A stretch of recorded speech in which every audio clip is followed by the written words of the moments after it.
Hello, नमस्कार, सलाम, सत श्री अकाल, जय भीम। साथियों, आज 102 दिन हो गए किसान आंदोलन को।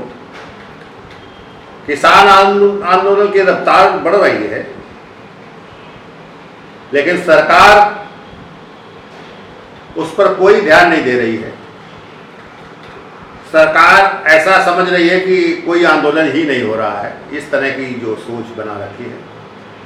तो ये सरकार के लिए घातक है या अच्छा, ये नहीं मैं कह सकता हूँ, लेकिन देश के लिए बहुत घातक है, देश के लिए बड़ा नुकसानदेह है ये आंदोलन। ये बार बार जो आंदोलन की बात है और जो बार बार हम लोग ये बात को कह रहे हैं, उस बात को देश के समाज को भी समझना होगा कि अगर देश में कहीं गृह युद्ध या खून खराबे की स्थिति पैदा हुई तो उसमें एक समाज के या कुछ लोगों के तबाही नहीं होती है, वो तबाही पूरे देश की होती है। और ऐसा हम लोग महसूस कर रहे हैं, क्योंकि जो अडिग हैं अपने विचारों में, अपने सिद्धांतों में कि सरकार इस देश में फिर से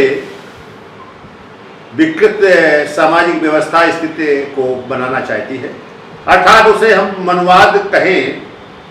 तो कोई गलत नहीं होगा, लेकिन आज परिवर्तन होकर विकृत मानसिकता में बदल गया है।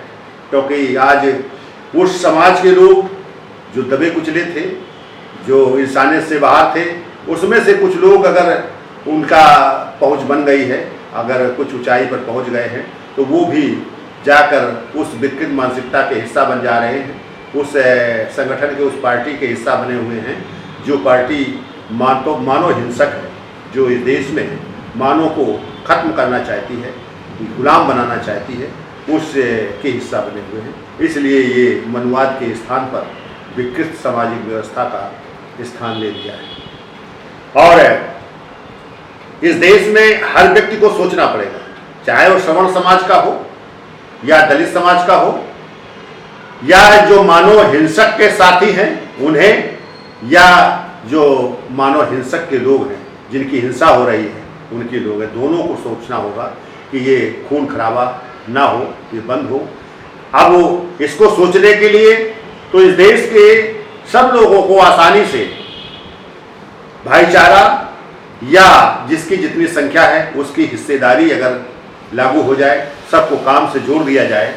तो फिर इस देश में किसी के वजूद पर प्रहार नहीं होगा, सबके वजूद बचेंगे और अपने कार्य के आधार पर वो अपना विकास करेंगे, वो आगे बढ़ेंगे, तो किसी को कोई दिक्कत नहीं होगी। ये प्यार मोहब्बत का स्थान ले लेगा। लेकिन ये जो सरकार नहीं समझने दे रही है, आज सरकार ने बहुत इस तरह का भेदभावपूर्ण रवैया अपनाया और वो चाहा है बार बार कि देश में गृह युद्ध हो, ये सरकार चाह रही है। ये मैं सीधा सीधा आरोप लगा रहा हूं,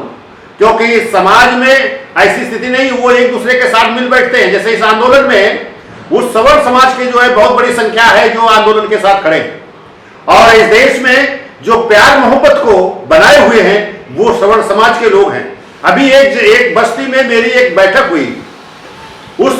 कार्यक्रम में सबसे अधिक ब्राह्मण समाज के लोग थे और उन्होंने इस सिस्टम के खिलाफ आवाज दिया और कहा इस देश में जो पूंजीवादी व्यवस्था आ रही है, जो इस देश में जो निजीकरण व्यवस्था आ रही है, जो लोगों के अधिकार छीनने की बात हो रही है, जो देश के विभागों को बेचने की जो काम कर रही है सरकार, तो ये सरकार नहीं है बल्कि ये तो इस देश के लुटेरे हैं। ये ब्राह्मणों ने कहा, वो वीडियो पड़ी है मेरे में, ये इनको देखना चाहिए सरकार के लोगों को कि तुम्हारे ही लोग तुम्हें लुटेरा बता रहे हैं, ये तुम्हें समझना होगा। और अगर आप लुटेरा हैं तो स्पष्ट करो, तो फिर आपके ऊपर इस देश के न्यायालय से और इस देश के सामाजिक तौर से कार्रवाई होनी चाहिए। क्योंकि इस देश में संविधान के अगर 3 अंग है, राजसत्ता, प्रशासन और न्यायालय, तो फिर सबको अलग अलग तरीके से समाज को देखना चाहिए, संविधान के आधार पर काम करना चाहिए। अगर इस देश में लुटेरी सरकार है तो इस देश के तमाम कार्यों में, चाहे न्यायालय में हो, चाहे प्रशासन में हो, चाहे सेना में हो, उन लोगों को इनके आदेशों पर विचार करना चाहिए, उस विचार के साथ उनको पालन करना चाहिए। अगर ये विचार नहीं करते हैं तो इसका मतलब ये अपराधियों के साथ में है। इस देश को ये भी उस स्थिति में ले जाना चाहते हैं कि जो 1818 की जो घटना हुई थी पेशवा राज में,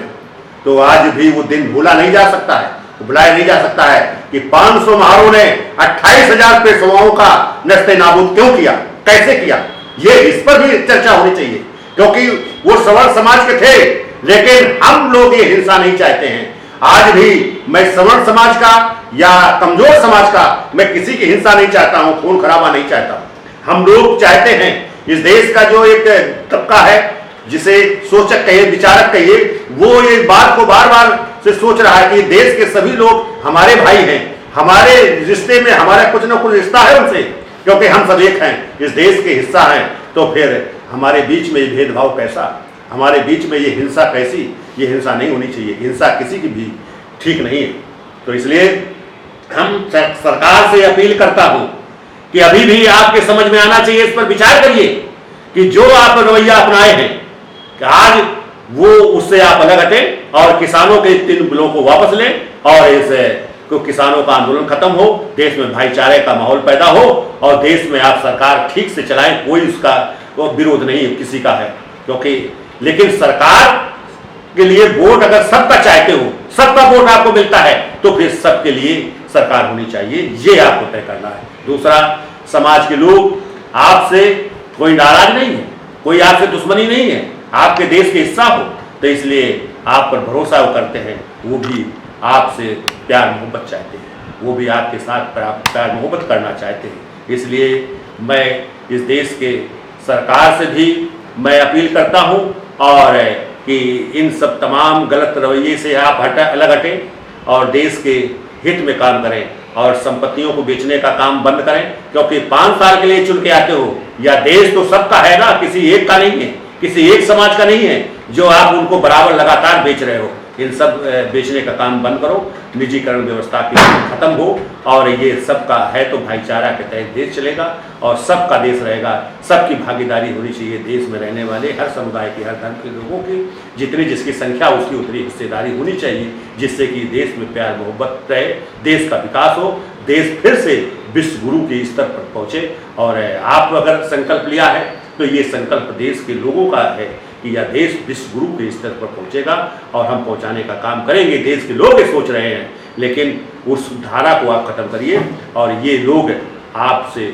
वही प्यार मोहब्बत करते हैं जो इस देश के लोगों से प्यार मोहब्बत है, वही आपसे भी प्यार मोहब्बत है। मैं अपनी बात को यही समाप्त करते हुए मैं अपने इस किसान के पक्ष से ये भी अनुरोध करूँगा कि भाई आप भी इस पर विचार करिए, आप इस व्यापार को अपने हाथों में लेने का काम करो। आप इस देश में बड़े पूंजीपति क्यों पैदा होने देते हो? आप अगर सेल सिस्टम से अगर व्यापार करना शुरू कर दो तो हर गांव में मार्केटिंग होगी, एक केंद्र बनेगा जो उससे आदान प्रदान होगा, जो आपका जो अनाज ये जो पैदा करते हो, ये जो अकेले पूंजीपति भंडारण करता है वो न करके ये लाखों लोग पूंजीपति के स्तर पर पहुंचे और लाखों लोग भंडारण करेंगे, तो फिर देश का कंपटीशन से चलेगा, फिर नुकसान नहीं होगा किसी का, सबके फायदे बंद के लिए होगा। आप शेयर सिस्टम से अगर पैदा करते हो तो उसको व्यापार में भी परिवर्तन कर दो, जो लोग बेकार घूम रहे हैं वो फिर बेकार ना रहें, वो रोजगार युक्त हो जाए। मेरी अपील ये आपसे है कि आप इस सिस्टम को अगर आप इसमें बाधा करने में तो आप राष्ट्रीय भागीदारी आंदोलन के आप हिस्सा बनिए। राष्ट्रीय भागीदारी आंदोलन में वो शोध किया गया है जिसके द्वारा इस देश में हर व्यक्ति को रोजगार दिया जा सकता है, हर व्यक्ति को इस देश के हिस्सेदार बनाया जा सकता है, हर वृद्ध विकलांग विधवा को पेंशन दी जा सकती है, वो भी 10,000 रुपया। और जब इस देश में हर व्यक्ति को रोजगार मिलेगा तो कम से कम 15,000 रुपया उसको तनख्वाह होगी, समान कार्य समान वेतन के रूप में दिया जा सकता है। आप हिस्सा तो बने, आप इसमें जो शोध किया गया है, जो इस सिस्टम बनाया गया है, वो सिस्टम इस देश के हर व्यक्ति के लिए है, हर व्यक्ति को मजबूत करने का है, हर व्यक्ति को जो देश का हिस्सेदार बनाने का है। धन्यवाद साथियों, जय भीम, जय भारत, धन्यवाद साथियों।